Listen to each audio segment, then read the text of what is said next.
ज्यांनी भेदून नष्ट केलेले आहे, जे सर्व विश्वातील तत्वाचे ज्ञाता आहेत, अशा त्या भगवंतांना त्यांच्या सारख्या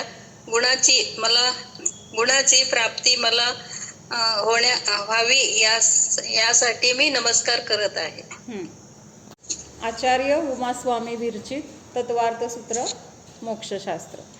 तर आपण काय बघतोय, 7 तत्व जी आहेत, तर त्या 7 तत्वांबद्दलची जी विपरीत मान्यता काय आहे किंवा आपण आजपर्यंत कशामुळं दुःखी होतो हे समजून घेण्यासाठी, 7 तत्व जशी आहेत तशी समजण्यासाठी आजपर्यंत आपलं काय चुकलंय तर ते बघत होतो. म्हणजे 7 तत्व आहेत एक आणि आपण मानले दुसऱ्याच प्रकाराने. मग ते चुकीचं मानल्यामुळं काय झालेलं आहे, आपलं हे संसार भ्रमण, चतुर्गती भ्रमण, दुःख हे चालू आहे. मग आता आपल्याला जे जसं आहे तसं स्वीकारायचंय. मग त्यासाठी आपली काय चूक आहे ते कळलं पाहिजे. बरोबर काय आहे ते पकडण्यासाठी चूक काय आहे ते पण कळलं पाहिजे. त्याशिवाय आपण त्यांना सोडूच शकत नाही. चुका आपल्याला कळल्या तर आपण त्या चुकांना दूर करण्याचा प्रयत्न करणार, किंवा दोष काय आहेत आणि गुण काय आहेत ह्या दोन्हीचं पण आपल्याला ज्ञान असणं गरजेचं आहे. जोपर्यंत आपल्याला दोन्हीचं ज्ञान होत नाही किंवा हे चूक आहे आणि हे बरोबर आहे हे लक्षात येत नाही, तोपर्यंत आपण आपले दोष नष्ट करू शकणार नाही. बिन जाने ते दोष गुण नको, कैसे तजिये गहिये. म्हणजे जर आपण गुण आणि दोष ह्या दोघांचं स्वरूप जाणलं नाही तर गुणांना ग्रहण कसं करणार किंवा दोषांचा त्याग कसा करणार. म्हणून जर आपल्याला गुणांना ग्रहण करायचं आहे, दोषांचा नाश करायचा आहे, तर दोन्हीचं स्वरूप आपल्याला माहीत असणं गरजेचं आहे. मग तत्व काय आहे, गुण आहेत, म्हणजे आपल्याला ग्रहण करायचे जसंच्या तसं. आणि आपण जे स्वीकारले ते काय आहे, विपरीत मान्यता म्हणजे दोष आहेत. मग ह्या दोषांना आता आपल्याला नष्ट करायचे. कशासाठी नष्ट करायचे, तर हे जर आपली विपरीत मान्यता नष्ट झाली तर आपल्याला तिथं सम्यक दर्शन होणार आहे. सम्यक दर्शन म्हणजे काय, जसं आहे तसं श्रद्धान, किंवा आपलं स्वरूप कसं आहे, परद्रव्याचं स्वरूप कसं आहे, ह्या दोन्हीचं स्वरूप समजून माझं काय आहे ते मला स्वीकारायचं आहे. आणि आजपर्यंत जे माझं नाही ते मी स्वीकारलं होतं तर त्याला आता सोडून द्यायचं आहे. मग त्यासाठी आपल्याला ह्या 7 तत्वांचं जसं आहे तसं श्रद्धान होणं गरजेचं आहे. म्हणून मग आपली चूक काय आहे तर ते समजून घेतोय. मग ही चूक जर आपल्याला समजली तर सम्यक दर्शन होणार आहे. सम्यक दर्शन झालं तर आपलं संसारातलं दुःख संपणार आहे. संसारातलं दुःख संपलं म्हणजेच काय होणार आहे, तिथं आपल्या खऱ्या सुखाची आपल्याला अनंत काळासाठी प्राप्ती होणार आहे.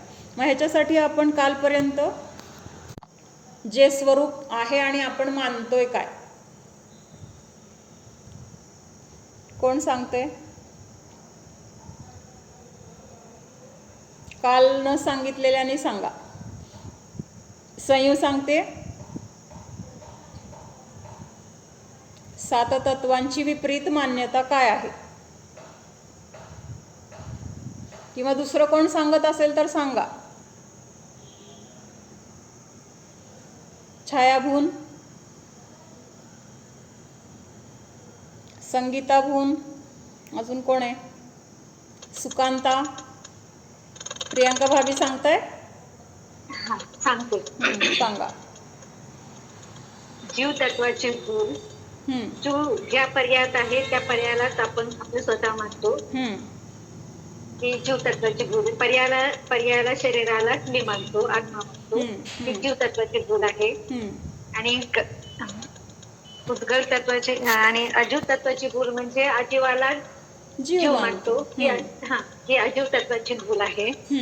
आश्रव तत्वाचे म्हणजे तत्वाची विपरीत मान्यता, ज्या मान्यतेमुळे पुण्य मिळते त्याला, आणि त्या पुण्यामुळे मला मोक्ष मिळेल, ही आश्रव तत्वाची भूल आहे. त्यामुळे ते चांगलं आहे, तेव्हा पुण्याला त्या पुण्याला चांगलं मानणे, ही आश्रव तत्वाची भूल आहे. बंध तत्वाचे म्हणजे तेच आहे, ज्या कारणाने आपण पुण्याला आश्रवाला चांगलं मानतोय, मग त्याच आश्रवाचं जे बंध होतोय तर त्या बंधाला पण आपण चांगलं मानतोय, कारण त्याच्यामुळं मला म्हणजे पुढचं सगळं मला सुख मिळणार आहे किंवा निर्जरा होणार आहे, ते पुण्य माझ्यासाठी चांगलं आहे. कशासाठी चांगलं वाटतंय, तर आपल्याला ह्या भोगांसाठी चांगलं वाटते, पण खरं त्याच्यामध्ये सुख नाही हे कळत नाही. ही विपरीत मान्यता. आणि संवर म्हणजे शुभ भाव किंवा उपास पूजा केल्याने माझी कर्मराजी निर्जरा होईल किंवा संवर होईल असं मानणे. हे संवर तत्वाची पूजा. निर्जरा आणि ते दोन्हीचं पण साधारण तेच आहे की बाबा जे की बाबा मी व्रत नियम संयम धारण केलं तर माझं काय होणार आहे, कर्म येण्याचं पण थांबणार आहे, किंवा जे पूर्वी कर्म बांधलेलं आहे त्या कर्माची निर्जरा होणार आहे, मला मोक्षाची प्राप्ती होणार आहे. म्हणजे असं सगळं काय आहे तर उलटं तिथं मानलं जाते. पण जिथं काय होते, ज्याच्याद्वारे कर्माचा बंद होतोय त्याच्याद्वारे आपण सुटणार कसं, हा एक साधा प्रश्न आहे. काय सांगितलं की बाबा जर एखाद्या गोष्टीमुळं मी अडकत असेल तर ज्या गोष्टीने मला अडकवलं ती गोष्ट मला सोडवून कसं टाकेल किंवा मला कशी सोडवल ह्या संसारातून, ती तर अडकवण्याचं काम करते. तसं हे कर्म काय करते, आपल्याला संसारात अडकवण्याचं काम करते. मग ह्या कर्मामुळे माझी निर्जरा कशी होणार, ह्या कर्मामुळे मला मोक्ष कसा मिळणार, असा विचार आपण करत नाही. आणि आपण पुण्याला किंवा पुण्य आश्रवाला किंवा व्रत नियम संयमच्याद्वारे कर्माची निर्जरा किंवा संवर मानतोय, तर ही आपली काय आहे, चूक आहे. मग आपण काल बघितलं होतं निर्जरामध्ये की उपवास केला आणि मग काय झालं, उपवासामुळे मला मोक्ष झाला. मग हजारो उपवास केले तरी मोक्ष झालेलं दिसतंय का, असं मानलं, उपवासाने मोक्ष झाला. आदिनाथ भगवंतांनी किती उपवास केले, बाहुबली भगवंतांनी किती उपवास केले, 1 वर्षभर त्यांनी उपवास झाला की नाही आदिनाथ भगवंतांचा. म्हणजे पहिले 6 महिने आहार उठलेच नाहीत आहाराला, आणि नंतरचे 6 महिने आहाराला फिरले तरी पण आहार त्यांना विधी नसल्यामुळं मिळालाच नाही. मग त्यामुळं तिथं त्यांना एवढे उपवास झाले तरी तिथं त्यांना मोक्ष किंवा केवल ज्ञान झालं नाही. म्हणजेच ह्याचा अर्थ काय होतो, उपवासाने किंवा व्रत नियम संयमाने तिथं कर्म निर्जरा होत नाही किंवा मोक्ष होत नाही. तर तिथं काय होतंय, तर जर उपवास करण्याचे भाव आहेत, व्रत नियम संयम करण्याचे भाव आहेत, तर त्याच्यामुळं काय होणार आहे, आपल्याला पुण्याची प्राप्ती होणार आहे. म्हणजे कर्मबंध होणार आहे, तो पुण्य स्वरूपाचा होणार आहे. पण हे जे पुण्य करतोय आपण किंवा व्रत नियम संयम उपवास करतोय, मग त्या वेळेचा फायदा आपण जर आपल्या आत्म्यामध्ये राहण्यासाठी केला, म्हणजे शुद्धाचा तिथं आपण काय केला, अनुभव घेतला शुद्ध स्वरूपाचा, तर तिथं त्या शुद्ध स्वरूपाच्या अनुभवाच्या निमित्तात तिथं काय होणार आहे, तर कर्म येण्याचं पण थांबणार आहे आणि पहिलं बांधलेलं कर्म काय होणार आहे, निघून जाणार आहे. म्हणजे त्याची निर्जरा होणार आहे. मग अशा गोष्टीमुळं काय येतं, तिथं उपवासावर आरोप येतो की उपवासामुळे निर्जरा झाली. उपवासामुळे झालेली नसते, उपवास करायच्या भावाने तर पुण्य झालंय. पण उपवासाच्या दिवशी आपण आपल्या शुद्ध आत्म्याचा अनुभव घेतला किंवा सगळे विकल्प सोडून, रागद्वेष सोडून समता भावामध्ये, वितराग भावामध्ये आपण राहिलो. वितराग भावाची प्राप्ती कधी होते, एक आपल्या आत्म्यामध्ये राहण्याचा पुरुषार्थ केला तरच तिथं शुद्ध भाव किंवा वितराग भाव होणार आहे. आत्म्यामध्ये तर नाही आहे आणि बाहेर सगळं बघत बसलोय, मला काही राग करायचा नाही, द्वेष करायचा नाही असं म्हणलं तर तिथं वितरागता होणार नाही. तिथं कुठले ना कुठले विकल्प असणार, कुठला ना कुठला तिथं शुभ किंवा अशुभ भाव तिथं असणारच आहे. म्हणून उपवासाच्या निमित्तामध्ये आत्म्याचा आश्रय घेतला तर तिथं काय होणार आहे, संवर आणि निर्जरा होणार आहे. आणि त्याचा आरोप मग त्या व्रत नियम संयम किंवा उपवासावर येणार आहे. आता ह्याच्यासाठी एक उदाहरण घेतलंय की आपला हात तुटला. मग हात तुटल्यानंतर काय झालं, डॉक्टरकडे गेलो आणि डॉक्टरांनी तिथं प्लॅस्टर केलं. 1 महिन्यासाठी ते प्लॅस्टर काढायचं नाही असं सांगितलं. मग 1 महिन्याने गेलो आपण, प्लॅस्टर काढलं. आता तिथं सांगितलं की तुमचं हाड वगैरे व्यवस्थित पहिल्यासारखं जुळलेलं आहे. मग प्रश्न असा आहे की त्या प्लॅस्टरनी ते हाड जोडलं का, प्रश्न काय आहे, त्या प्लॅस्टरनी ते हाड जोडलं का, हाड कशामुळं जोडलं गेलं, प्लॅस्टरमुळं जोडलं गेलं का डॉक्टरांमुळं जोडलं गेलं का त्याच्या तिथं त्या अवस्थेत राहिल्यामुळं जोडलं गेलं, विचार करून सांगा. त्याच्या अवस्थेत राहिल्यामुळं ते जोडलं गेलं, प्लॅस्टर जोडलं गेलं. मग प्लॅस्टर कशाला लावलं, प्लॅस्टर कशासाठी लावलं, हाड असा राहण्यासाठी. जर असं आपण प्लॅस्टर नाही केलं तर हात हलणार, हात हललं तर ते हाड कसं होणार, हाड पण हलणार आणि ते जोडलं जाणार नाही. मग ते हाड हलू नये म्हणून तिथं प्लॅस्टर आहे. प्लॅस्टरमुळं हाड जोडलं जात नाही किंवा प्लॅस्टर तिथं काय करत नाही. फक्त आपला हात एकाच अवस्थेमध्ये राहावा आणि तो आपण जर प्लॅस्टर जर लावलं नाही तर तो त्या अवस्थेमध्ये राहणार नाही, मग हाड जोडलं जाणार नाही. मग हे होऊ नये म्हणून तिथं काय केलेलं आहे, हाड जोडलं जाणार म्हणजे एका अवस्थेत राहण्यासाठी तिथं बाहेरून प्लास्टर केलेलं आहे. पण प्लॅस्टरनी हाड प्लॅस्टर केलं म्हणून हात काय झाला तिथं व्यवस्थित झाला असं म्हणताना तर आपण म्हणणार आहे. म्हणजे उपचाराने त्या प्लॅस्टरला आपण त्यांनी बरं केलं किंवा प्लॅस्टरमुळं हात बरा झाला असं म्हटलं तरी नक्की हात कशामुळं बरा झालेला आहे, तर त्या एकाच अवस्थेमध्ये 6 महिने जे काय 1 महिनाभर वगैरे तो हात त्याच अवस्थेमध्ये राहिला आणि त्यामुळं तिथं काय झालं, ते हाड जोडलं गेलं. पण उपचाराने काय म्हटलं जाणार आहे, आरोप कुणावर येणार आहे, लक्षात येते ना मावशी काय म्हणायचं आहे मला? म्हणजे म्हणताना तर म्हणणार देवशास्त्र गुरूंमुळं हे झालं, व्रत नियम संयममुळं माझी निर्जरा झाली, पण असं म्हणत असताना तिथं अंतरंगामध्ये नक्की काय आहे, शुद्धोपयोगामुळं झालंय किंवा मी माझ्या आत्म्याला जाणल्यामुळं तिथं माझं काय झालेलं आहे, कर्म निर्जरा किंवा संवर झालेला आहे किंवा सम्यक दर्शनाची प्राप्ती झालेली आहे. हे आपल्याला पक्क माहीत असणं गरजेचं आहे. हात तुटला, प्लॅस्टर केले, प्लॅस्टरने हात जोडला का, हात न हलल्याने हाड जोडले गेले, उपचाराने प्लॅस्टरने जोडले असं म्हटलं जातं. मग तसंच उपचाराने अन्नाला पण प्राण म्हटलं आहे. पण घरामध्ये अन्न सगळीकडे आहे, भरपूर आहे, भरभरून आहे, पण आपण जर खाल्लेच नाही तर जगणार का आपण? घरामध्ये भरपूर आहे. म्हणजे तसं ते उपचाराने अन्नाला प्राण म्हटलंय किंवा अन्नाशिवाय आपण जगू शकत नाही हे बरोबर आहे व्यवहाराने बरं का. शरीराला टिकवायचे तर अन्नाची गरज आहे असं म्हटलं जातं. पण मग नुसतं अन्न जर आहे, डब्यामध्ये आहे किंवा कुठं घरामध्ये भरून ठेवलेलं आहे, मग ते अन्न आहे म्हणून आपण जगतोय का खातोय म्हणून जगतोय? जेव्हा आपण ती खाण्याची क्रिया होणार, शरीरामध्ये अन्न जाणार, तेव्हा त्या शरीराची अवस्था टिकून राहणार आहे. पण म्हणताना म्हटलं जातं की नाही, अन्न हे 11वा प्राण आहे, म्हणजे अन्न असल्याशिवाय माणूस जगू शकणार नाही. 11वा कुठल्या अपेक्षेने म्हटलंय, तर जीव आपला 10 प्राणावर जगतो असं व्यवहाराने म्हटलंय. निश्चयाने तर तो स्वतःच्या योग्यतेने किंवा त्याच्या जीवत्व शक्तीने जगतो, पण व्यवहारात कशाने जगतो म्हटलेलं आहे, तर 10 प्रकारचे प्राण सांगितले. कुठले 10 प्रकारचे प्राण आहेत? 5 इंद्रिय, 3 बल, श्वास, आयु आणि श्वासोच्छ्वास, असे 10 प्राण आहेत. 5 इंद्रिय आहेत ना आपल्याला, ती 5 इंद्रिय. 3 बल कुठले? मनोबल, वचनबल आणि कायबल, आणि श्वासोच्छ्वास आणि आपलं आयुकर्म. ह्या 10 प्राणावर व्यवहाराने म्हटलेलं आहे जगतो. पण खरं जर निश्चयाने बघायला गेलं तर माझ्या जीवत्व शक्तीवर, चैतन्य शक्तीवर हा जीव जगणारा आहे. मग हा व्यवहारातलं हे 10 प्राण सोडून अन्नाला 11वा प्राण किंवा पैशाला 12वा प्राण असं म्हटलेलं आहे. पण हे सगळं व्यवहारामध्ये म्हणलंय. तसं अन्नाचं उदाहरण इथं काय दिलंय की अन्न आहे म्हणून आपण जगणार नाहीये, तर त्या अन्नाला ग्रहण केलं तर हे शरीर जगणार आहे किंवा टिकणार आहे. मग तसं ते उपचाराने बाहेरच्या अन्नाला प्राण म्हटलं तरी पण जोपर्यंत ग्रहण होत नाही, लक्षात येते ना अन्नाचं काय सांगते ते? अवघड वाटत नाही आहे ना वीणा भाभी? अजिबात नाही. हां ठीक आहे.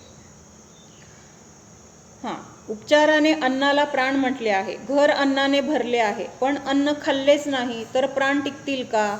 आणि तसंच धनाला 12वा प्राण म्हटलेलं आहे. म्हणजे एखाद्याचं इतकं त्या धनामध्ये आसक्ती असते किंवा अज्ञानी जीवाला त्या धनाचं एवढं महत्त्व असतं की खूप मोठी संपत्ती आहे आणि अचानक सगळं काय झालं, काय दिवाळ निघालं किंवा काय झालं, तर तो माणूस अटॅक येऊन मरतो की नाही? म्हणजे अशा घटना घडलेल्या आहेत की नाही? असं काहीतरी झालं, अटॅक आला आणि तो जागेवर गेला. म्हणजे इतकं त्या धनामध्ये काय असतं, तर जीव गुंतलेला असतो. म्हणजे म्हणून त्या अपेक्षेने धनाला पण तिथं काय म्हटलेलं आहे, व्यवहाराने प्राण म्हटलेलं आहे. म्हणजे ते धन असेल तर माझं अस्तित्व, धन नसेल तर माझं आता काय राहिलंच नाही. म्हणून तिथं म्हणजे दुःख होतं, आकुलता होते आणि त्याच्यामध्ये त्याचे प्राण जातात. हां, धन आणि अन्न त्याचा वापर केला तर तो जगणार, म्हणजे शरीर जगणार.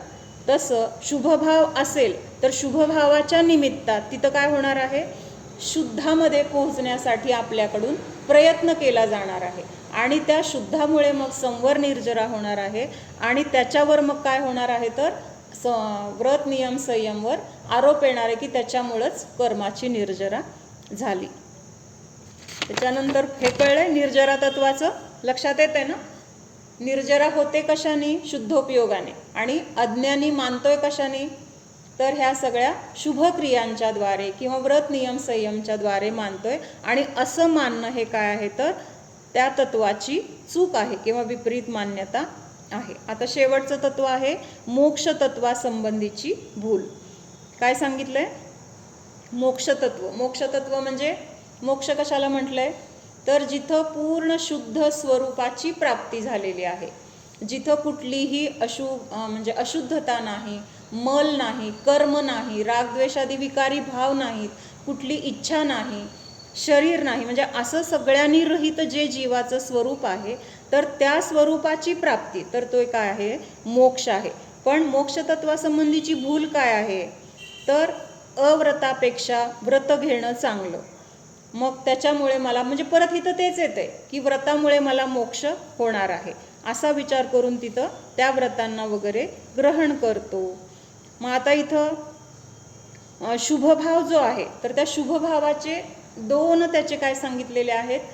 महत्त्वाचे उपयोग सांगितलेत शुभभावाचे. म्हणजे जेव्हा आपण शुद्ध भावामध्ये राहू शकत नाही, आत्म्यामध्ये आपण खूप वेळ राहण्याचा प्रयत्न केला तरी आपला उपयोग काय होतो? परत परत बाहेर येतो. ध्यानाला बसल्यानंतर काय होतं? किंवा माळ करायला बसल्यानंतर काय होतं? त्या जापाकडे आपलं लक्ष असतं का? काहीतरी घरातलं आठवतं, काहीतरी करायचं असं ठरलं जातं, म्हणजे न कळत आपलं विचार तिथं घसरले जातात. आपल्या लक्षात पण येत नाही कधी आपला विचार तिकडं गेला आणि नंतर लक्षात येतं अरे आपण काय विचार करतोय, आपण तर जाप द्यायला बसलोय. म्हणजे हे का होतं? तर पूर्वीच्या संस्कारवश, म्हणजे ह्या परिग्रहाचे, ह्या सगळ्या गोष्टींचे, कषायांचे इतके संस्कार आहेत की सहज तिकडं काय होतं? आपलं मन घसरलं जातं. मग त्यामुळं काय करायचं? तिथं प्रयत्न तर करायचा आहे जास्तीत जास्त आपल्या आत्म्याचा आश्रय घेण्याचा, पण जेव्हा राहू शकत नाही तर त्यावेळेस मग तिथं अशुभात जाण्यापेक्षा, काल बघितलं ना आपण, दरीत पडण्यापेक्षा खड्डा बरा. दरीत पडून मरून जाणार आहे त्यापेक्षा खड्ड्यात पडलं, थोडं खर्चटेल, कुठंतरी मार लागेल, थोडे दिवस दुखेल, पण त्या मरण्यापेक्षा हे काय आहे? दुखणं परवडलं. मग तसं अशुभात जाण्यापेक्षा, विषय यांमध्ये अडकण्यापेक्षा तिथं शुभामध्ये अडकलं तर काय होणार आहे? एकतर त्यामुळं आपण अशुभापासून वाचणार आहोत. अशुभापासून म्हणजे पापरूपी जो बंध होणार आहे त्याच्यापासून आपण वाचणार आहे. आणि दुसरी गोष्ट, त्याच्या निमित्तात आपण शुभातून शुद्धात जाणं सोपं आहे. काय आहे? जर आपल्याला आत्म्यामध्ये जायचे, आत्म्याचा अनुभव घ्यायचा आहे किंवा ह्या सगळ्या विकारातून आपल्याला बाहेर पडायचे, तर तिथं पहिल्यांदा अशुभातून आपल्याला शुभात यावं लागेल आणि शुभातून शुद्धात जावं लागणार आहे. क्रम कसा आहे? अशुभातून डायरेक्ट शुद्धात जाणार नाही. काय म्हणताय? लक्षात येते का? म्हणजे काहीतरी तीव्र कषाय आहेत, काहीतरी राग आलाय किंवा आपल्याला काहीतरी आसक्तीचं किंवा भोगण्याचे भाव आहेत आणि त्याच्यातून डायरेक्ट आपण आत्म्याला अनुभव करायला बसलो आणि आत्म्याचा अनुभव झाला, असं होणार नाही. अशुभ भाव म्हणजे काय आहेत? तीव्र कषाय आहेत. क्रोध, मान, माया, लोभ किंवा हे 5 इंद्रियांच्या भोगाची आसक्ती, हे कशामुळे आहे? तर तिथं त्यावेळेस तीव्र कषाय म्हटलेले आहेत. मग ह्याच्यातून आपल्याला शुभात जेव्हा यायचे तर त्यावेळेस काय होणार आहे? ह्या तीव्र कषायांचं तिथं तीव्रता कमी होऊन तिथं मंद कषाय होणार आहे. आणि हे मंद कषाय म्हणजे काय आहेत? तर शुभ भाव आहेत. मग ह्या शुभातून आपल्याला शुद्धात जायचे, म्हणजे अगोदर तीव्र कषाय मंद होणार आणि मंद कषाय नष्ट होऊन तिथं आपण शुद्ध भावामध्ये जाणार. लक्षात येत आहे? जेव्हा आपल्याला घरात यायचंय आणि आपल्याला जर रस्त्यावर आहोत आपण, मग रस्त्यावर असल्यावर डायरेक्ट रस्त्यावरून आपण घरात पोहोचू शकणार आहे का? रस्त्यावर आहोत आणि रस्त्यातून आपल्याला घरात जायचंय, मग त्याच्या अगोदर काय करावं लागेल? घरात जाण्यापूर्वी अगोदर आपल्याला अंगणात यावं लागेल. अंगणाचा आश्रय घेतल्यानंतर आपण घरामध्ये पाय ठेवणार आहे. म्हणजे अशुभ आणि शुद्ध ह्याच्यामध्ये काय आहे? बरोबर शुभ भाव आहे. मग शुभातून आपण 2 प्रकाराने स्वतःला वाचू शकतो. कसं? एकतर शुभामुळे आपला अशुभ कर्माचा बंध होणार नाही किंवा विषय, कषाय, भोग ह्याच्यापासून आपण दूर राहणार शुभ भावामध्ये राहिल्यामुळं. आणि शुभ भावामध्ये राहिल्याचा दुसरा फायदा काय आहे? तिथून पटकन आपल्याला आत्मस्वरूपाची प्राप्ती होणार आहे. म्हणजे तिथं शुद्धात जाण्यासाठी आपल्याला शुभभाव हा गरजेचाच आहे. अशुभ भावातून आपण डायरेक्ट आत्म्याला जाणलं असं होणार नाही. रस्त्यावरून डायरेक्ट घरात आलो उडी मारून असं होऊ शकणार नाही. उडी मारायला गेलो तर काय होणार आहे? कुठंतरी पडणार आणि पाय मोडणार, म्हणजेच परत अशुभातच जाणार. म्हणजे आता ते उदाहरण आहे ना, सर्कशीमध्ये विदूषक काय करतो, असं वरती तो इकडून तिकडे वरती काहीतरी दोऱ्या बांधलेल्या असतात, ह्या दोरीवरून त्या दोरीला पकडतो, म्हणजे झोका खेळत असतो की नाही, ते दोऱ्या बांधलेल्या असतात, म्हणजे ह्या टोकावरून त्या टोकाला, त्या टोकावरून ह्या टोकाला असं करत असतो. पण ते खेळत असताना समजा चुकून त्याचा हात सुटला तर काय होणार आहे, तो खाली पडणार आहे. खाली पडेल की नाही तो, म्हणून तिथं मध्ये काय लावलेलं असतं, जाळी लावलेली असते. म्हणजे जर तो पडला आणि वरून जर पडला आणि जाळी नसली तर काय होणार आहे, त्याचं डोकं फुटेल, काही होईल, कारण ते खूप उंच आहे ना, वरचा झोका आहे तो, म्हणून तिथं मध्ये जाळी लावलेली आहे. आणि त्या जाळी लावल्यामुळं काय होते, त्याचे दोन फायदे होत आहेत. एकतर तो खाली पडत नाही आहे, खाली न पडल्यामुळं त्याची दुखापत काय जे काही त्याला त्रास होणार आहे त्याच्यापासून बचावला जातो. आणि दुसरी गोष्ट, त्या जाळीमध्ये, जाळी पण कशी आहे, त्याच्यामध्ये वेगात पडल्यानंतर तो परत असा उसळला जाऊन वर तोरा पण पकडू शकतोय. लक्षात येतंय का? म्हणजे जसा चेंडू आपण खाली टाकला, खाली टाकल्यानंतर तो ॲटोमॅटिक वर येतोय, आपण त्याला वरच्यावर झेलू शकतोय. तसं त्या जाळीत पडून तो परत असं वर उडला जाणार आहे आणि वरचा झोका पण त्याला पकडता येणार आहे. म्हणजे अशुभात जाण्यापासून पण वाचला आणि परत शुद्धात पण जायला त्याला तिथं चान्स आहे. लक्षात येतंय? भावानंतर आपल्याला शुभात यावं लागणार आहे. शुभात यायचे म्हणजे देवशास्त्र गुरु किंवा शुभभाव ह्यांच्या आश्रयाच्या द्वारे दोन गोष्टी आपल्या काय होणार आहेत फायद्याच्या. एकतर अशुभापासून आपण वाचणार आहे, अशुभामध्ये गेल्यानंतर तीव्र पापाचा बंध होणार आहे किंवा भोग भोगण्याचे भाव होणार आहेत, आपल्याला तिथं स्वतःच्या आत्मस्वरूपाचं भान राहणार नाही. मग शुभामध्ये राहिल्यामुळे ह्या सगळ्या गोष्टी आपल्याकडून होणार नाही आहेत. आणि शुभामध्ये राहिल्यानंतर आणखीन दुसरा फायदा की आपल्याला आतमध्ये जायला सोपं आहे. अंगणात आल्यानंतर रस्त्यावर जे काही आपल्याला त्रास आहेत किंवा जे काही दुःख होणार आहे त्याच्यापासून आपली सुरक्षा झाली. रस्त्यापासून वाहनं वेगाने चाललेली आहेत किंवा कसले लोक आहेत, कोणी धडकलं, काय झालं, त्यातून आपण बचावलं गेलो अंगणात आल्यामुळं. आणि अंगणात आल्यामुळं दुसरा फायदा काय झाला की आता आपलं घर जवळ आहे, पटकन घरात जायला सोपं झालं आपल्याला. अंगणात रस्त्यापेक्षा अंगणात आल्यावर सोपं आहे की नाही. त्यामुळं शुभभाव असा आहे की दोन्हीकडून आपला फायदा आहे. आपल्याला अशुभातून वाचवतो आणि शुद्धामध्ये घेऊन जाण्यासाठी उपयोगी आहे. हां, त्याच्यानंतर मोक्षतत्वाबद्दल अजून काय नाही वाटत. हां, ठीक आहे. अजून काय मान्यता आहे की संसार दुःखरूप आहे, मग मोक्षामध्ये सुख आहे ना, म्हणून मोक्ष. पण ते मोक्षाचं सुख कुठल्या स्वरूपाचं आहे हे लक्षात येत नाही. फक्त संसार दुःखरूप आहे ना, मग तिथं त्या मानाने आपलं मोक्ष बरा असं म्हणून तिथं त्या मोक्षाला चांगलं मानतोय. पण खरं मोक्षाचं स्वरूप काय आहे हे ते लक्षात न घेता त्याला चांगलं म्हणतोय. स्वर्गापेक्षा पण तिथं जास्त सुख मिळतं असं मानतो. किंवा अजून काय म्हणतो, संसारामध्ये ज्या प्रकारचं सुख आहे ना त्याच प्रकारचं सुख मला मोक्षात पण मिळणार आहे, फक्त तिथं संसारापेक्षा ते जास्त मिळणार आहे अशी मान्यता आहे. पण संसारातल्या सुखाची जाती आणि मोक्षातल्या सुखाची जाती एक आहे का वेगळी आहे? ही एकाच जातीचं आहे ना. जीवाची जाती नाही ग, जीव जातीनी एक आहे, बरोबर आहे, सगळे जीव एका जातीचे आहेत. पण संसारात आपल्याला जे सुख मिळतंय ना त्या सुखाची जाती आणि मोक्षामध्ये जे सुख मिळणार आहे त्या सुखाची जाती हे समान आहे का वेगळी आहे? ती तर वेगळीच आहे ना. कर्मच बांधत राहणार आहे आणि मोक्षाचं सुख हे कायम टिकणार आहे. हां, ते पण बरोबर आहे. अजून कुठल्या अपेक्षेने वेगळे कोण सांगतंय? संसारातील सुख हे विषयातीत आहे,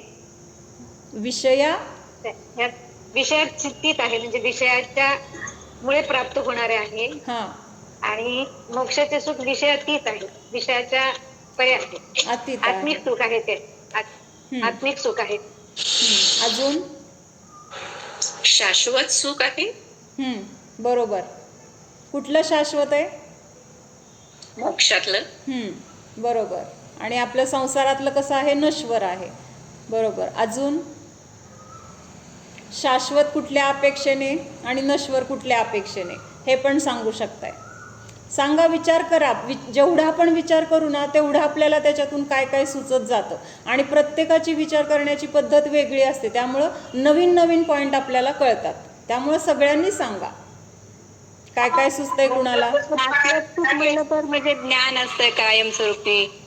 जाणणं ते सगळं हम्म. अं, आणि अनादि अनंत आहे. हम्म? मोक्षाचं सुख अनादि अनंत आहे. हां बरोबर. अजून? संसारिक सुख क्षणिक आहे. हां संसारिक सुख क्षणिक आहे. क्षणिक आहे, बरोबर. अजून? अजून कोण सांगते? आपल्याला म्हणजे शेवटचा जन्म असतो, परत आपण हे होत नाही. एकतर मोक्षामध्ये म्हणजे शेवटचा जन्म वगैरे नाहीच आहे. म्हणजे इथं संसारात आहे, अरिहंत अवस्था एक वेळ म्हटलं तर चालेल. काय आहे तर जाती पूर्ण वेगळी आहे. मोक्षातलं सुख आणि संसारातलं सुख ह्याची तुलनाच तसं तर होऊ शकत नाही. कारण संसारातलं सुख म्हणतोय आपण, पण ते खरं सुख नाही. हे पहिला पॉईंट आहे. आपण त्याला मानतोय सुख, पण त्या सुखाच्या आतमध्ये काय आहे तर सगळं दुःखच आहे. म्हणजे आता शरीर कसं आहे, अंतरंगामध्ये बघितलं तर 7 धातूंनी सहित आहे. म्हणजे रक्त, मांस, हाड वगैरे ह्यांनी ते बनलेलं आहे. वरून दिसताना कसं दिसतंय? छान दिसते. पण ॲक्सिडेंट झालेलं एखादं जर शरीर आपल्याला बघायला मिळालं, आपल्याला काय होतं तिथं बघू शकतो का? त्याच शरीराला थोड्या वेळापूर्वी आपण सुंदर किंवा किती छान आहे वगैरे कौतुक करत असेल, आणि ॲक्सिडेंट झाल्यानंतर ते छिन्न भिन्न झालेलं किंवा सगळे त्या आतले अवयव बाहेर आलेले, रक्त वगैरे बघून कसं वाटतंय आपल्याला? म्हणजे तसं बघायला गेलं तर शरीराचं स्वरूप कसं आहे? आपल्याला ते म्हणजे कल्पनेने सुद्धा नको वाटते. वरून आपल्याला सगळं छान दिसते, पण अंतरंगातलं जर बघितलं तर आपल्याला तिथं ते म्हणजे असं किळसवाणं किंवा आपल्याला बघू शकणार नाही अशा पद्धतीचं आहे. तसं संसारातलं सुख वरून छान वाटतंय किंवा ते भोगताना वाटते की हां हां हां मला छान वाटते, पण प्रत्यक्षात ते काय आहे? दुःखालाच कारण आहे किंवा दुःखच आहे.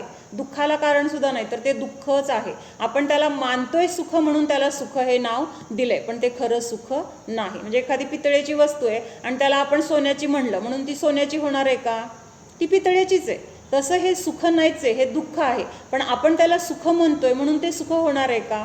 होणार नाही. त्याच्यानंतर दुसरं म्हणजे हे सगळं विषयाचं जे काही सुख आहे तर ते सगळं पराधीन आहे.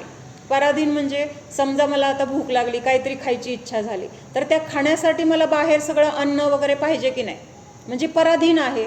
अन्नघरामध्ये डाळ तांदूळ सगळं आहे, पण जर बनवलं नसेल तर तिथं ते बनवायला पाहिजे. बनवल्यानंतर ते पाहिजे तसं मिळालं तर चांगलं वाटेल. म्हणजे त्याच्यामध्ये किती प्रकाराने आपल्याला तिथं काय आहे? अडथळे आहेत. म्हणजे सहजासहजी ते आपल्याला मिळत नाही. किंवा ते परत कसं आहे? कर्माच्या अधीन आहे. त्याच्यानंतर नष्ट होणार आहे. त्याच्यानंतर नियमाने कर्मबंधाला कारण आहे. किती पॉईंट आहेत बघितलं का? त्याच्यानंतर पराधीन किंवा परतंत्र आहे. विषम आहे. विषम म्हणजे काय आहे? आत्ता जरा बरं वाटतंय तोपर्यंत काहीतरी त्याच्यामध्ये अडचण आली की त्याच्यामध्ये कमी होते, किंवा परत अजून काहीतरी तिथं जोडाजोडी केली की तिथं आणखीन त्या सुखामध्ये वाढ झाली असं वाटते, परत कमी होते. म्हणजे कमी जास्त होणं हे सुद्धा काय आहे तर ह्या संसार सुखाचं एक विशेषण आहे. म्हणजे अशा पद्धतीने एकतर पराधीन आहे, म्हणजे आपल्या हातात काहीच नाही आहे. आणि हे मोक्षातलं सुख म्हणजे काय? मोक्षात तिथं गेल्यानंतर सुख मिळणार असं आहे का? त्या ठिकाणी गेलो म्हणजे असं आपल्याला पाणी पाहिजे, तर जिथं पाणी आहे त्या पाण्याजवळ गेल्यानंतर आपल्याला पाणी मिळतं. तसं आहे का? मोक्षात गेलो आणि मग मोक्षात गेल्यानंतर तिथं आपल्याला सुख अनुभवायला मिळालं असं नाही. कुठं आहे आपलं सुख? कुठं आहे? किंवा मोक्ष खरा कुठं आहे?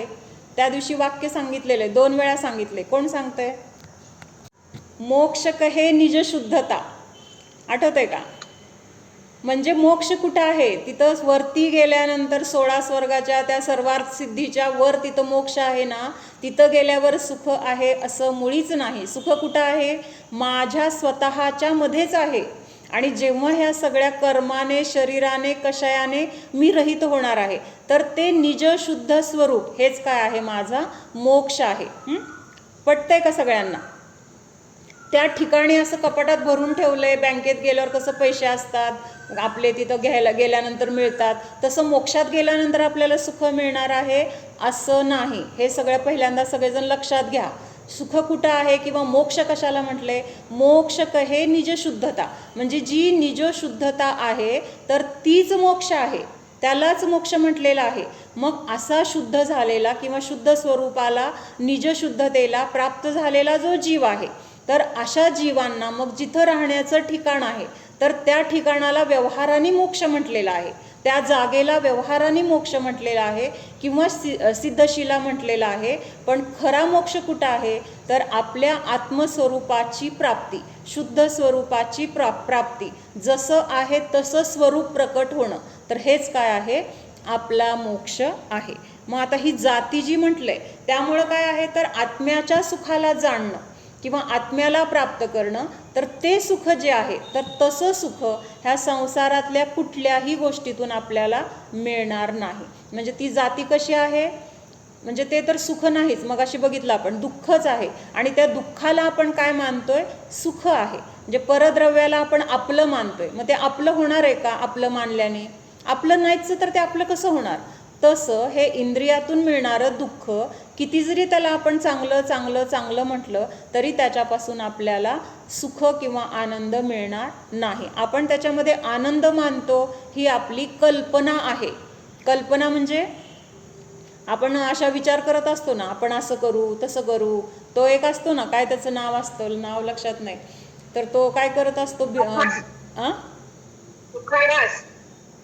तर तो काय करत असतो, असं प्रत्येकाच्या घरी जाऊन ताक वगैरे मागून आणून त्याच्यावर त्याचं पोट भरत असतो. मग एकदा काय झालं, ताक पिऊन आला आणि हे ताक घेऊन आला आणि तो ताक पितो आणि पिल्यानंतर काय होतं, त्याला थोडंसं असं तिथं लोणी लागलेलं दिसतं त्या भांड्याला कडेला. आणि मग तो काय करतो, ते लोणी विचार करतो बरं का, आता मला असंच रोज थोडं थोडं लोणी मिळणार, मग ते लोणी मी एका भांड्यामध्ये साठवणार आणि मग एक दिवस ते भांडं भरणार, मग ते त्याचं तूप करणार, मग विकणार, मग असं तूप करून मला भरपूर पैसे मिळणार आणि मग पैसे मिळाल्यानंतर मी चांगलं घर वगैरे बांधून लग्न करणार.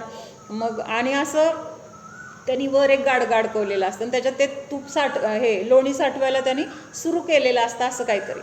आणि मग ह्या सगळा विचार तो करत असतोय तिथं त्या म्हणजे गाडग्याच्या खाली झोपून विचार करतोय हा. आणि मग बायको वगैरे करणार, मग लग्न झाल्यानंतर मला मुलं होणार, मुलं झाल्यानंतर मग ती गर्दी असणार, इथं अडचण होणार, मग मी सांगणार तिकडं सरक, तर ती मुलं काय सरकणार नाहीत आणि मग मी त्या मुलाला अशी लाथ घालणार.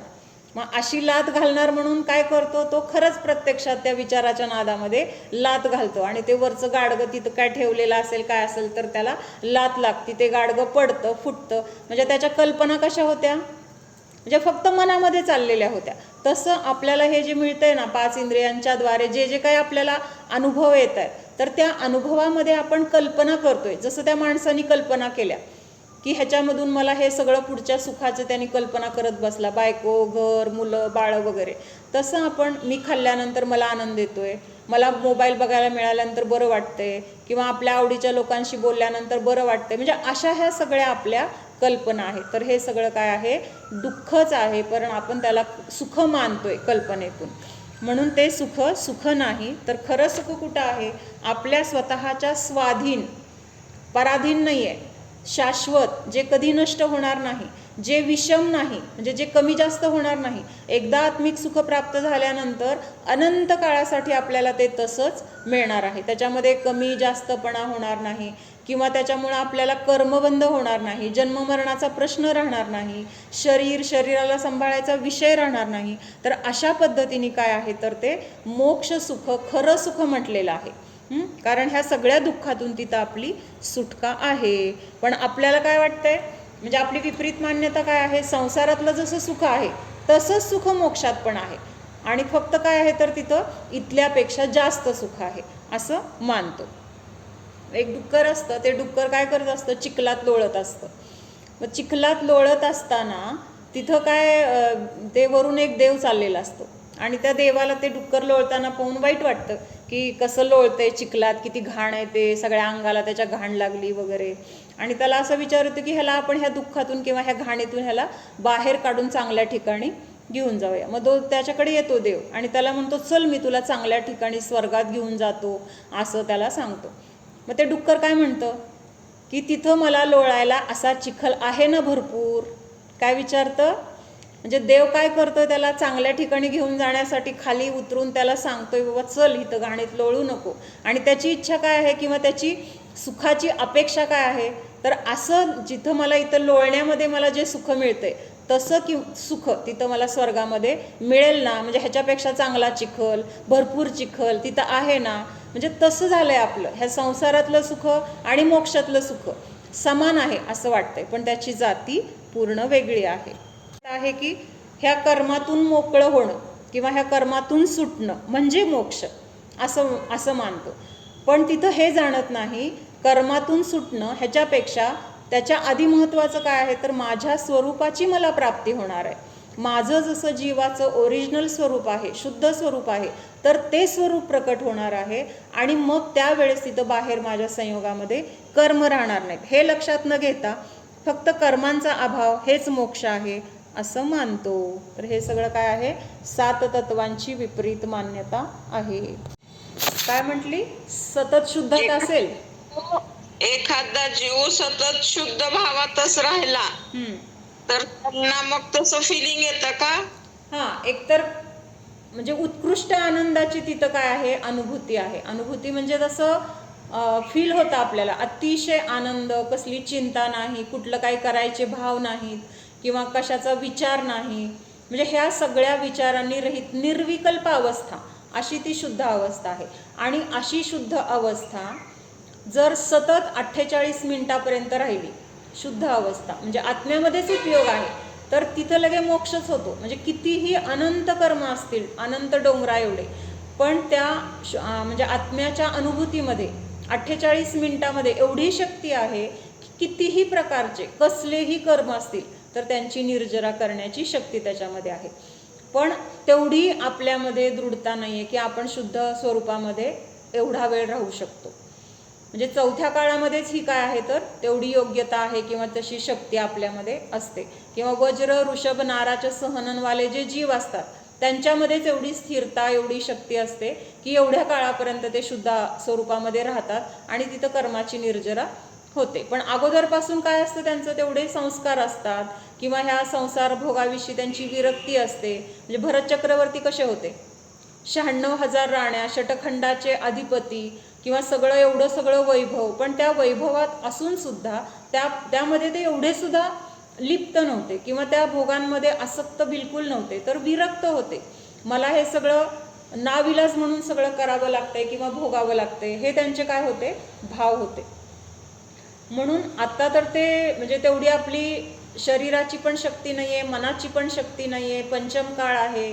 अगदी मुनींचं सुद्धा काय सांगितलंय, 7व्या गुणस्थानामध्ये सुद्धा ते जास्त वेळ राहू शकत नाहीत. 7वं गुणस्थान म्हणजे कुठलं आहे, शुद्धोपयोगाचं गुणस्थान आहे. आणि शुद्धोपयोगामध्ये ते 1 समय राहू शकत असतील तर 6व्या गुणस्थानात 2 समय राहतात. म्हणजे नियमाने 6वं गुणस्थान हे शुभ भावांचं आहे. शुभ भावामध्ये त्यांचा डबल वेळ जातो शुद्धोपयोगापेक्षा. ही कुणाची अवस्था आहे, मुनींची. आपण तर मग संसारी आहोत, आपल्याला तर किती विकल्प आहेत. त्यांना काय संसारातले हे बाकीचे विकल्प नसतात ना. आपल्याला कसं हे करायचे, ते आणायचे, हे संपले, 12 भानगडी असतात आपल्या डोक्यामध्ये. तसं मुनींचं काय आहे, सगळा संसार संपलाय, कुठल्या क्रियेचा काही विषय राहिलेला नाही, 5 प्रकारच्या पापांचा पूर्ण त्याग आहे. म्हणजे एक ज्ञान, ध्यान आणि तप, ह्या 3 गोष्टी सोडून त्यांना बाकीचे कुठले विकल्प नसतात. तरी सुद्धा ते शुद्धामध्ये जास्त वेळ राहू शकत नाही किंवा जेवढा वेळ शुद्धात राहतात त्याच्यापेक्षा डबल वेळ त्यांचा कुठं जातो, शुभोपयोगामध्ये जातो. म्हणून म्हणजे आपल्याला वाटतं की हां मग काय सोपं आहे, 48 मिनिटं आपण राहूया आत्म्यामध्ये. एक समय जरी आपण आत्म्यामध्ये राहिलो ना तर ते फार मोठी गोष्ट आहे. म्हणजे तेवढी एक समयाची अनुभूती आपल्या अनंत कर्माला सुद्धा नष्ट करण्यासाठी तिथं कारणीभूत होणार आहे पुढं जाऊन. म्हणजे अनुभूती झाली म्हणजे काय झालं, आत्म्याचा अनुभव झाला, आत्म्याची श्रद्धा झाली, म्हणजेच तिथं सम्यक दर्शन झालं.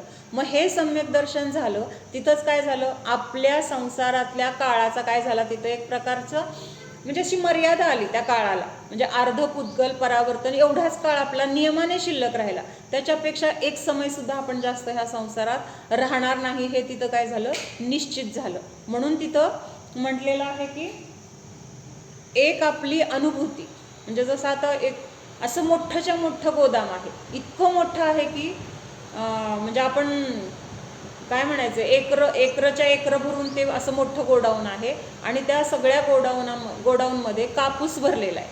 काय भरलेलं आहे, कापूस भरलेला आहे. मग त्या कापसाला नष्ट करण्यासाठी एक ठिणगी बास होते की नाही, अग्नीची एक ठिणगी पडली त्या ठिणगीच्या द्वारे तो मोठाच्या मोठा गोदामभर असलेला कापूस काय होतो, जळून नष्ट होतो. तसं ह्या अनुभूतीच्या द्वारे जरी आपण एक समयाची अनुभूती घेतली आपल्या आत्म्याची, तेवढ्या ह्याच्या समयाच्या निमित्तामध्ये किंवा त्या समयामुळं आपल्याला सम्यक दर्शन झालंय, त्याच्यामुळं काय होणार आहे, पुढचं सगळं त्या गोदामामध्ये जसं कापूस भरलाय तसं आपलं साठलेलं जे काही कर्म आहे, संसारात आपण किती काळ फिरणार होतो वगैरे, तर त्याला लिमिट येऊन ते सगळं कर्म काय होतंय, जळून जाते, नष्ट होते. असं ती शक्ती आपल्या आत्मस्वरूपामध्ये आहे. आता ह्या जे आपण चौथं सूत्र बघितलं, कुठलं होतं चौथं सूत्र, एक विचारू का? सांगू का तसं, आश्रव, बंध, संवर, निर्जरा, साधारण तेच आहे, थोडाफार बदल आहे. म्हणजे आता आपण आश्रवची विपरीत मान्यता काय म्हणतो की चांगले कर्माचं येणं, पुण्यकर्माचं येणं हे काय आहे, माझ्यासाठी सुखाला कारण आहे, किंवा ते चांगलं कर्म, शुभ भाव काय करणार आहेत, माझ्या कर्माची निर्जरा करणार आहेत वगैरे, अशी मान्यता आश्रव तत्वाची आहे ना. तर तीच मान्यता बंध तत्वाची आहे, कारण ते आलेलं कर्मच काय होणार आहे, जीवाशी बांधलं जाणार आहे. मग जे शुभ कर्म जीवानी बांधले तर ते शुभ कर्म ह्या जीवासाठी चांगलं आहे, अशी त्याची काय आहे, बंध तत्वाची मान्यता आहे. म्हणजे पुण्यकर्मसुद्धा आपल्याला संसारात अडकून ठेवते. पुण्याचा बंध झाला, पण जोपर्यंत तो पुण्याचा बंध आहे तोपर्यंत आपला संसार संपणार आहे का? ते पुण्य आपल्याला भोगण्यासाठी संसारात राहणं गरजेचं आहे. आता अगदी उत्कृष्ट पुण्यबंध कुठला आहे, तीर्थंकर नामक प्रकृती. म्हणजे तीर्थंकर होण्यासाठी जो बंध बांधला जातो तर त्याला म्हणतात तीर्थंकर नाम प्रकृती. मग ह्या तीर्थंकर प्रकृतीचा बंध बांधला, आता हा बंध आहे की नाही, बंध म्हणजे काय, कर्म बांधलं गेलंय तिथं तीर्थंकर होण्याचं. मग जोपर्यंत हे तीर्थंकर होण्यासाठी जे कर्म बांधलंय ते कर्म जोपर्यंत संपत नाही तोपर्यंत त्या जीवाला मोक्ष होणार आहे का? नाही आहे. म्हणजे हे तीर्थंकर नाम प्रकृतीसुद्धा पुण्यासाठी किंवा ह्या समोसरण वगैरे सगळे उत्कृष्ट वैभव किंवा 5 कल्याणक ह्याच्यासाठी कारणीभूत आहे, पण ते सगळं भोगण्यासाठी संसारात राहणं गरजेचं आहे. म्हणून तो बंध कशाला कारण आहे, संसाराला कारण आहे. आणि आपण जर त्याला चांगलं मानलं तर ते काय झालं, आपली बंध तत्वाची विपरीत मान्यता आहे. म्हणजे कर्म कुठलंही असेल, शुभ असो किंवा अशुभ असो, जर आपण ते बांधलं तर ते नियमाने संसाराला कारण आहे. हीच बंध तत्वाची पण मान्यता आहे. कुठलं बघितलं होतं आपण, जीवा जीवाश्रव, बंध, संवर, निर्जरा, मोक्षास्तत्व, हे आपण 7 तत्व आणि त्याचं स्वरूप, त्याची विपरीत मान्यता बघितली. मग आता ह्या सूत्राचं जो काही सार आहे तर ते सार वाचून दाखवते. इस सूत्र में 7 तत्व कहे गए हैं, उनमें से पुण्य और पाप का समावेश आश्रव और बंध तत्वों में हो जाता है. म्हणजे पुण्य आणि पाप म्हणजे तिथं शुभ कर्म, अशुभ कर्म, शुभ आश्रव, अशुभ आश्रव, हे सगळं काय आहे तर आश्रवमध्ये ह्या आणि बंधामध्ये पुण्य आणि पाप दोन्हीचा समावेश होतो.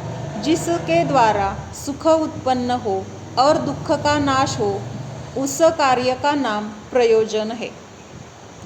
आपलं ध्येय काय आहे, प्रत्येक जीवाचं, म्हणजे आपलं म्हणजे फक्त मनुष्यांचं किंवा जैन धर्मामधल्या लोकांचं असं नाही, प्रत्येक जीव कशासाठी धडपडतोय, प्रत्येकाला सुख पाहिजे, अनुकूलता पाहिजे किंवा ज्या गोष्टीमुळे छान वाटेल अशा गोष्टी पाहिजेत. मग हे मिळवण्यासाठी प्रत्येकजण काय करतोय, धडपडतोय. पण ते धडपडत असताना ते सुख मिळवण्यासाठी योग्य मार्ग तो शोधत नाही आहे, कुठल्या तरी चुकीच्या मार्गाचं अवलंबन करतोय आणि त्यामुळं तिथं सुख नावाचं जे त्याचं ध्येय आहे तेच त्याला प्राप्त होत नाही. मग आपलं ध्येय काय पाहिजे तर असं सुख मिळवायचे की ते सुख उत्पन्न झाल्यानंतर आपल्या सगळ्या प्रकारच्या दुःखाचा नाश झाला पाहिजे.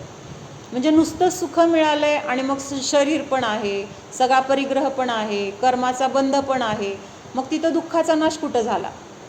म्हणून असं सुख पाहिजे की ह्या सगळ्या दुःखाचा पण तिथं नाश झाला पाहिजे, तर ते काय झालं, आपलं खरं प्रयोजन झालं किंवा ते आपलं खरं ध्येय आहे. जीव और अजीव के विशेष भेद बहुत से है. काय सांगितले, जीवाचे आणि अजीवाचे जर आपण प्रकार बघत गेलो तर भरपूर प्रकार आहेत. आता जीवाचे प्रकार कुठले कुठले होणार तर जीव म्हटल्यानंतर त्याच्यामध्ये पहिल्यांदा तर 4 गतीमध्ये, सिद्ध गतीमध्ये असलेले सगळे जीव ह्याच्या खाली येणार. लक्षात येते का काय म्हणायचं, म्हणजे नरक गती, देवगती, त्याच्यानंतर तिर्यंच गती आणि मनुष्य गती, हे तर आलेच सगळे. अगदी एकेंद्रियापासून पंचेंद्रियापर्यंत.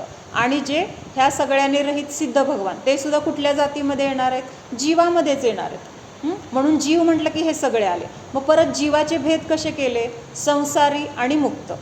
जे ह्या संसारामध्ये आहेत मग ते सगळे झाले संसारी. आणि जे मुक्त झालेत कर्मातून, कषायातून, शरीरातून, तर त्यांना काय म्हटलं? मुक्त जीव. म्हणजे हे सिद्ध भगवान. मग आता परत सिद्धांमध्ये तर आता काय असे भेद होणार नाही आहेत. म्हणजे त्यांच्यामध्ये पण भेद आहेत पण आपल्याला ते प्रयोजन नाही. आत्ता आपण काय बघतोय? संसारामध्ये काय काय आहे. मग संसारामधले काय भेद होणार परत? त्रस आणि स्थावर. संसारी जीवांचे परत भेद काय होणार? त्रस आणि स्थावर. त्रस कशाला म्हटलंय आणि स्थावर कशाला म्हटलंय? सांगा कोणीतरी. त्रस कशाला म्हटले? फक्त स्पर्शन एवढं एकच इंद्रिय आहे तर त्यांना काय स्थावर म्हटलेलं आहे. किंवा त्यांना स्थावर नामकर्माचा उदय आहे असं पण म्हणतात. म्हणजे त्यांना स्थावर म्हणण्याचं मुख्य कारण हेच आहे की स्थावर नामकर्माचा त्यांना उदय आहे. नामकर्म जे आहे 8 कर्मामधलं तर त्याचा एक भेद आहे स्थावर. मग त्या कर्माचा त्यांना उदय आहे. मग त्यांना तिथं एकेंद्रियच प्राप्त होते. त्याच्यानंतर त्रस कुणाला म्हटलंय? तर ज्यांना त्रस नामकर्माचा उदय आहे. 2 इंद्रियापासून 5 इंद्रियापर्यंतच्या जीवांना त्रस म्हटलंय. पण त्यांना मुख्यतेने काय आहे? तर त्रस नामकर्माचा तिथं त्यांना उदय आहे. आणि त्यामुळे त्यांना मग ह्या सप्तधातूवाल्या शरीरामध्ये जसं त्यांचं कर्म असेल त्यामुळे 2 इंद्रिय, 3 इंद्रिय, 4, 5 अशा इंद्रियामध्ये त्यांचा जन्म होतो. त्याच्यानंतर 2 इंद्रिय, 3 इंद्रिय आणि 4 इंद्रिय ह्या तिघांना काय नाव आहे? कोण सांगेल? काय म्हटलेलं आहे? 2 इंद्रिय ते 4 इंद्रियपर्यंतच्या जीवांना म्हणजे 2, 3 आणि 4 इंद्रियवाले जीव त्यांना काय म्हटलेलं आहे? विकलत्रय. म्हणजे कशासाठी चाललंय हे सगळं? तर जीव आणि अजीवाचे असे वेगवेगळे अनेक भेद आहेत असं त्यांनी सांगितलं. मग त्या दृष्टीने आपण थोडंफार हे बघितलं. त्याच्यानंतर अजीवाचे भेद कोण सांगतंय? अजीवाचे भेद तृप्ती सांग. तृप्ती.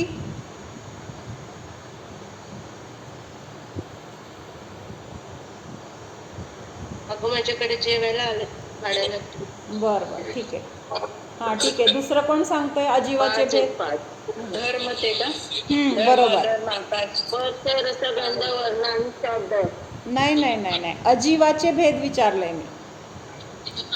धर्म रसगंध वर्ण आणि शब्द. हे पुद्गलाचे गुण झाले. रसगंध वर्ण आणि शब्द. हे पुद्गलाचे गुण झाले. धर्म, अधर्म, आकाश आणि काल. हां हे पाहिजे. अजीव म्हणजे हे बाकीचे जे द्रव्य आहेत जीव सोडून बाकीचे 5 तर त्यांना काय म्हटलेलं आहे? अजीव म्हटलेलं आहे. मग पुद्गल, धर्म, अधर्म, आकाश आणि काल हे सगळे कशामध्ये येणार? अजीवमध्ये येणार. का अजीवमध्ये येणार? तर त्यांच्यामध्ये ज्ञान, दर्शन, चेतना नाही आहे जे जीवामध्ये आहे. त्यामुळे त्यांना जीवापासून वेगळं केले. मग अशा पद्धतीने काय आहेत? तर त्यांचे विशेष म्हणजे अनेक भेद म्हटलेले आहेत. उनमें से जो विशेषों के साथ जीव अजीव का यथार्थ श्रद्धान करने पर स्वपर का श्रद्धान हो और उससे सुख उत्पन्न हो और जिसका अयथार्थ श्रद्धान करने पर स्वपर का श्रद्धान न हो, रागादिक को दूर करने का श्रद्धान न हो और उससे दुख उत्पन्न हो, इन विशेषों से युक्त जीव अजीव पदार्थ प्रयोजनभूत समजना चाहिए. आता आपण थोडा ह्याचा विस्ताराने बघूया. काय सांगितलंय? मग आता हे जे जीव आणि अजीवाचे भेद सांगितलेत तर त्याच्यामध्ये जीव काय, अजीव काय, त्यांचं स्वरूप काय हे समजून आपण जर त्याच्यामध्ये श्रद्धान केलं जसं आहे तसं, मग माझं काय स्वरूप आहे? मी जीव आहे तर मग जीवाचं काय स्वरूप आहे? अजीव काय आहे? त्याचं काय स्वरूप आहे? मग आजपर्यंत मी काय मानलं होतं? माझं श्रद्धान आजपर्यंत काय होतं? तर जे अजीव आहे त्याच्यामध्ये मी जीव मानलेला आहे, शरीराला माझं स्वरूप मानलेलं आहे. आणि असं पराला स्व मानल्यामुळं तिथं काय झालं होतं? विपरीत मान्यता होती. मग ते श्रद्धान कसं होतं? आपलं चुकीचं होतं. मग आता इथं काय सांगितलं? जीव आणि अजीवाचं यथार्थ श्रद्धान. यथार्थ म्हणजे काय? जसं आहे तसं श्रद्धान झाल्यानंतर तिथं स्व आणि पर ह्याच्यामध्ये काय होतं? तिथं भेदविज्ञान होतं. माझं काय आहे आणि माझं काय नाही. इथं काय होतं? एक लक्ष्मण रेषा, ह्याच्या पलीकडचा माझा काही संबंध नाही. मग माझ्या जीवाचं स्वरूप मला कळलं पर काय आहे हे कळलं, नंतर पराला सोडून दिलं म्हणजे जे माझं नाही त्याला घेऊन काय करायचं, त्याच्यामुळं उलट मला काय आहे त्रास आहे किंवा दुःख आहे, त्याला सांभाळायची मला काय आहे जबाबदारी आहे. कशासाठी करायचं मग हे सगळं? म्हणून तिथं स्वचं जेव्हा आपल्याला ज्ञान झालं किंवा परामुळं दुःख आहे हे कळालं, त्यावेळेस तिथं पराला सोडून दिलं आणि मग तिथं काय झालं, आपण सुखाला प्राप्त झालो. कशामुळं सुखाला प्राप्त झालो? विनाकारण आपण ओझं डोक्यावर घेऊन बसलो होतो. मला काय आहे हे परद्रव्य म्हणजे मी, ह्याचं मला सगळं करायचं आहे, करता बुद्धी, पैसे कमवायचे, घर सांभाळायचे, संसार चालवायचे, शरीराला सगळं पाहिजे ते पुरवायचे, ह्या सगळ्या म्हणजे सगळे हे काय होते आपल्या डोक्यावर अनेक प्रकारची ओझं घेऊन आपण फिरत होतो. मग जेव्हा आपल्याला कळलं की हे सगळं ओझं आहे, माझ्यासाठी बिनकामाचं आहे, त्याच्यामुळं मला उपयोग तर काय नाही, पण त्याचा मला त्रासच आहे, त्याच्यामुळं मला दुःख आहे, हे लक्षात आल्यानंतर आपण ते ओझं काय केलं, कमी करण्याचा प्रयत्न केला आणि तिथं आपल्याला सुखाची प्राप्ती झाली. आणि आजपर्यंत आपण असं न मानल्यामुळं काय होतं, त्याच्याबद्दल मग कशाय, मग त्याच्यामुळं दुःख, आकुलता आणि पाहिजे ते सुख तर तिथं मिळत नव्हतं. आणि असं झाल्यामुळं आश्रव आणि बंध हे काय होत होतं, सतत चालू होतं. म्हणजे कर्माचं तिथं येणं चालू होतं, आल्यानंतर तिथं ते जीवाबरोबर राहणं चालू होतं, ते कर्म उद्याला येईल तेव्हा परत दुःख भोगणं चालू होतं. अशा प्रकारे आपला संसार अनादि काळापासून चालू होता. तथा संवर निर्जरा और मोक्ष सुख के कारण है, इसलिए जीवादी 7 तत्वों का श्रद्धान करना आवश्यक है. मग आता कळालं आपल्याला की खरं संवर काय आहे, कर्मांना रोखणं. मग कर्मांना रोखण्याचं कारण काय आहे, तर आत्मस्वरूपाला जाणणं.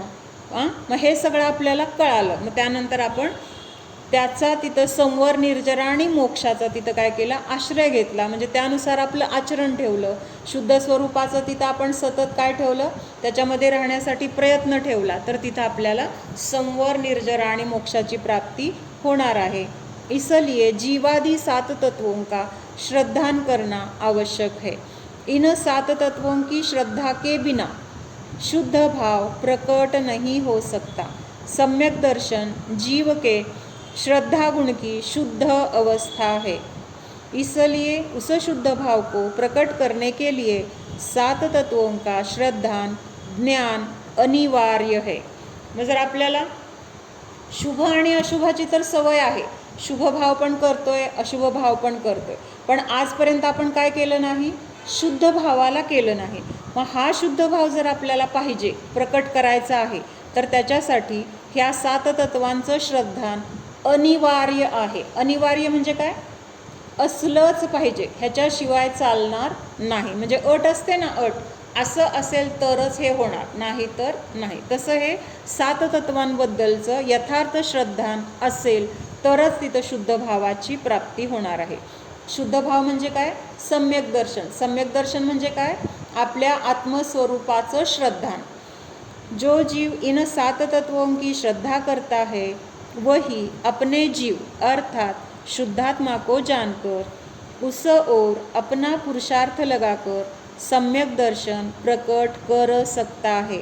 आणि मग ज्या जीवाला ह्या 7 तत्वांचं जसं आहे तसं श्रद्धान झालं, स्वतःच्या आत्म्याची तिथं काय झाली, श्रद्धा उत्पन्न झाली, रुची उत्पन्न झाली, आणि मग स्वतःच्या आत्म्याला तिथं जाणल्यानंतर, तिथं आणखीन प्रयत्न केल्यानंतर, पुरुषार्थ केल्यानंतर सहजच तिथं सम्यक दर्शन प्रकट करू शकतो. कोण, आपण, मी. असं प्रत्येकाला विश्वास आला पाहिजे हे समजून घेतल्यानंतर की काय मला पण सम्यक दर्शन प्राप्त करणं अवघड नाही. 7 तत्वांचं स्वरूप समजून जसं आहे तसं स्वीकारलं की तिथं काय होणार आहे, सम्यक दर्शन होणार आहे. इन 7 पुण्य पाप सहित 9 तत्वों को अतिरिक्त अन्य कोई तत्व नहीं है. आणि ह्या 7 तत्वांना सोडून दुसरं कुठलं तरी तत्व असेल, त्याच्याद्वारे मला मोक्ष मिळेल, असं होऊ शकत नाही. तत्वों के अतिरिक्त अन्य कोई तत्व नहीं है, ऐसा समजना चाहिए. तर असं हे 7 तत्वांचं स्वरूप आपलं 4थं सूत्र. असं वाटलं पाहिजे उलट की चला आपल्याला कळलं, हे आपलं केवढं भाग्य. कळलंच नसतं आजपर्यंत, कळलं नाही तसं तर पुढं कुठं दुर्गतीमध्ये जाऊन पडलं असतं. त्यापेक्षा ठीक आहे आता कळलंय ना, तर आता त्याचा फायदा करून घ्यायचा आहे. म्हणजे आहे तर महत्त्वाचं, आजपर्यंत कळलं नाही हे आपलं दुर्दैव, अनंत काळ आपण अशा ह्या विपरीत मान्यतेमुळे दुःख भोगलं आहे, पण आता कळलं आहे तर आपण ह्याच्यातून स्वतःला आपण वाचवू शकतो.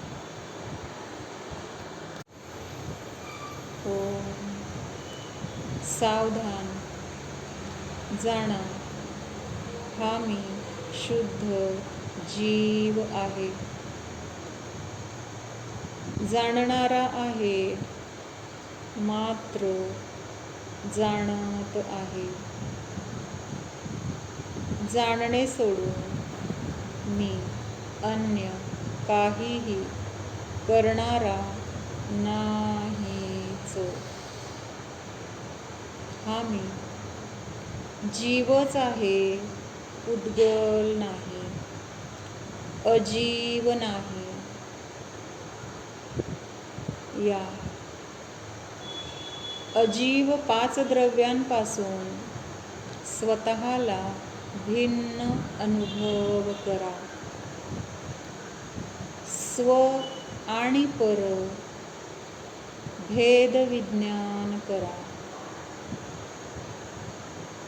हे भेद विज्ञानच आश्रव आणि बंधाला थांबवण्यासाठी कारण आहे. या भेद विज्ञानाच्या द्वारेच सम्यक दर्शनाची प्राप्ती आहे. हे सम्यक दर्शनच संवर निर्जरेला कारण आहे, मोक्षाला कारण आहे. जाणा, या 7 तत्वांमध्ये जीवाच्या स्वरूपाला जाणा.